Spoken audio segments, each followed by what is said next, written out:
Warning, this video is a rant. If you don't want to hear it, turn away, because that starts right now.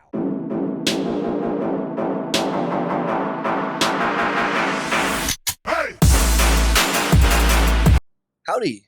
Thanks for learning about MS with me, Aaron Boster. I started this YouTube channel to help my own MS clinic patients learn between visits, and it's my hope that through these videos, I can help you learn too. Today's video is not my normal, succinct educational content. If you're looking for that, please tune in next week when I bring you my traditional video style, or you can check out one of the videos in the archives on this channel. This is a bit of a rant. I just need to get this off my chest. Last week, I saw two patients, both men, both with primary progressive MS. And there was a theme that was super bothersome to me: denying humans therapy. I want to talk a little bit about it. The first patient is 49 years old. He actually lives in another country, and I saw him on telemedicine. That's relevant because the laws in that country preclude him from having access to therapy because of how bad he is, which is nonsensical. So let me explain. This gentleman's not yet 50. He's got PPMS, and in a period of 10 years has gone from being athletic and fully ambulatory to being in a power wheelchair with no use of his legs or his left arm. He only has use partially of his right hand. He has significant motor fatigue with that hand, so even using it for a little bit, he starts to get tired. He has pathologic fatigue. He has difficulty, of course, with the down there's bowel bladder function. He's quite disabled. He's also a really, really cool guy. I super enjoyed meeting him and his significant other. They are vibrant people, and I really enjoyed talking to him. Now, he has primary progressive MS, and per his country's regulations, he is not eligible for any therapy because he can't walk, which is not okay. This disease, primary progressive MS, has been demonstrated to be slowed down by one medicine in particular, ocrelizumab. And if you look at the data sets, ocrelizumab can maintain hand function. That's really, really important, particularly in this guy who has use of one hand to control his power chair. I want to do anything known to God and man to help maintain that function. It's also clear that ocrelizumab can slow disability progression. And this guy has very important functions that he doesn't want to lose. Swallowing, for example, speaking, seeing, thinking. And this medicine is able to do that.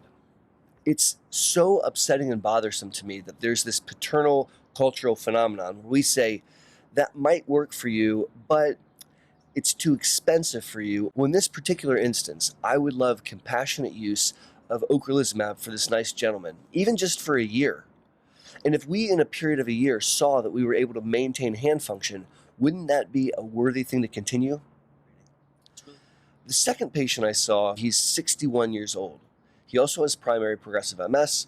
He's a businessman. He's in a wheelchair. And he's a remarkable guy. He is committed to exercise. He's discovered that by exercising, he can maintain function.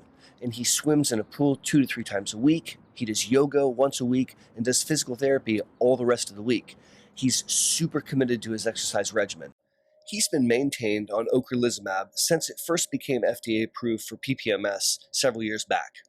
And he's done very well on it. He feels that combined with his exercise regimen, this medicine has really helped stave off the steady progression of his disease until COVID.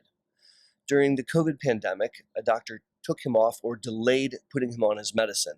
And so he hasn't had it in several months. He's late. He can tell that he's not as functional as he was. Now, when he asked that doctor if he could go back on ocrelizumab, the doctor said, I'm just not comfortable, I'm concerned. Maybe you should consider something safer like Aubagio. Aubagio hasn't been studied in primary progressive MS, and we're not sure if it would work.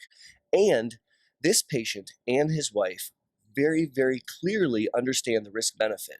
They realize that there's a risk taking a therapy, and they're willing to take that risk. And we shouldn't be paternal and tell him no. It is profoundly frustrating to see a human trying to live their best life and being denied something that might help them. And I don't really think that it's my right to tell someone that they're too bad off to have something, or tell someone that it's too risky to have something. It's my obligation, it's my responsibility to teach them, to educate them, to help them understand the medical risk benefit, and then to shut up and let them make their best decision. My name's Aaron Boster, and thank you not just for learning about MS with me, but putting up with me as I went through this rant. Until my next video or my next live stream, take care.